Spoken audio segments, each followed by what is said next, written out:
Today I will be doing my teach back on the ELD roof scan that I did with Payne and Aiden today.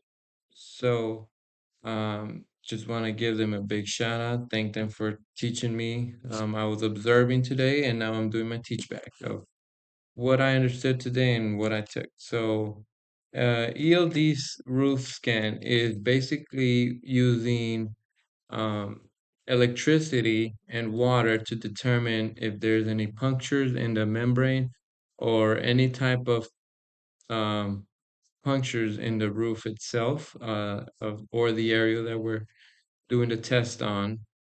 Uh, we do this by running a conductive wire throughout the perimeter of the building.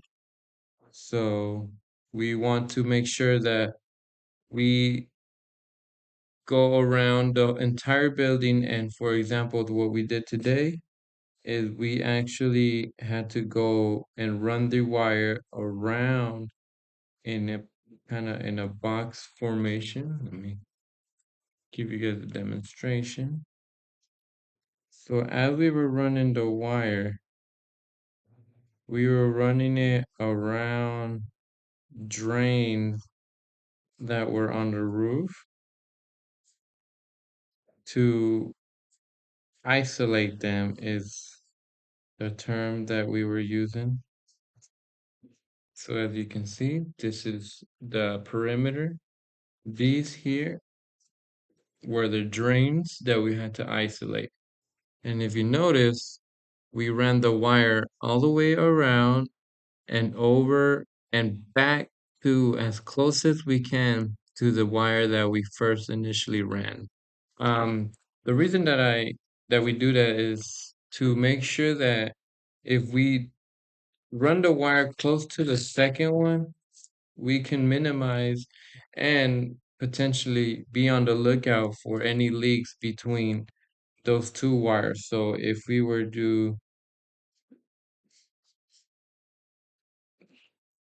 the wires like this, there's potential that since we isolated this whole area, we isolated more than what the actual roof drain was. So this is the roof drain, right where I drew that line.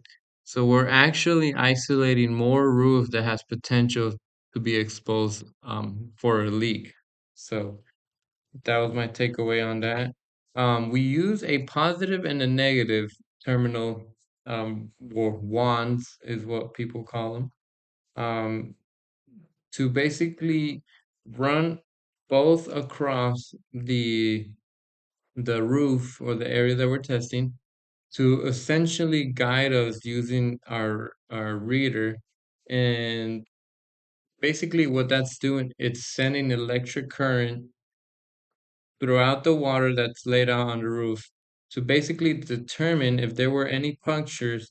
It would read that it would hit the concrete and come back up. So that reading shows up on our scanner, and that kind of determines where and points us in the right direction of where the roof leak or the roof penetration might be. So um, aside from that, we carry um, the wire. We carry two separate boxes. One has the roof scanner that you hang over your neck.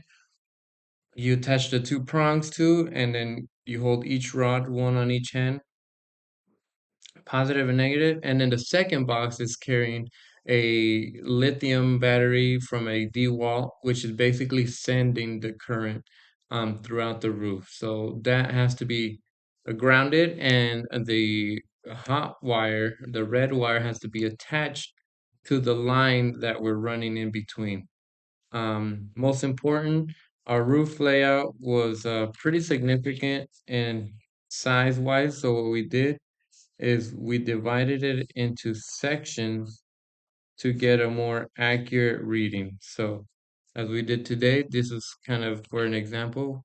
We divided one section, two sections. And what that helps us do is it helps the wire or the test be more accurate because it allows the the conduit, the electricity to flow in a much shorter span than it would in a wider range. The reading on the machine can be more accurate when it's minimized to a smaller area than it would be to an open area. So that's the reason that we did that.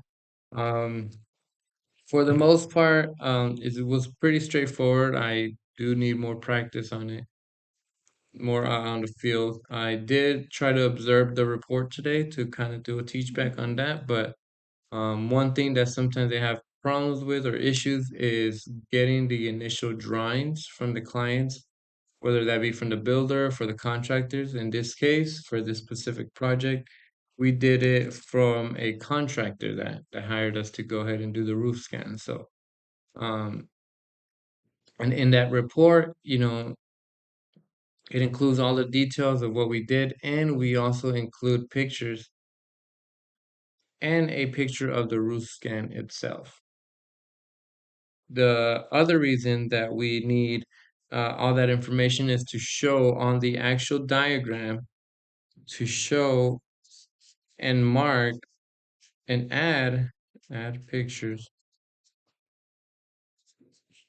So on the diagram, we actually add pictures on the actual PDF that on the report, basically, that we send out back to the client, whoever definitely hired us to go and do it.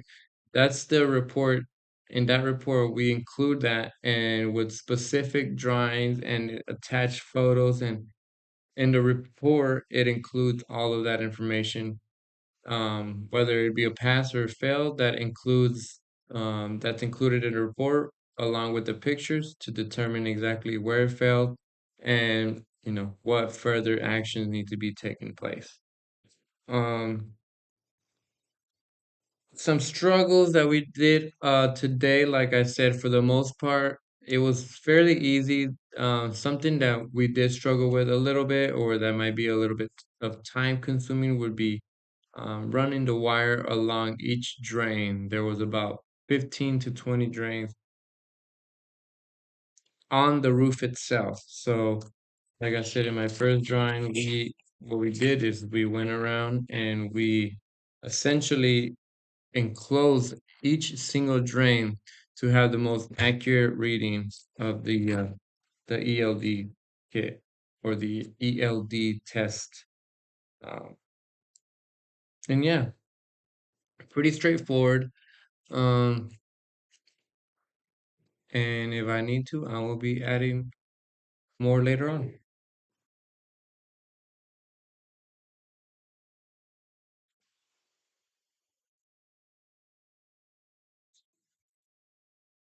Why is it this?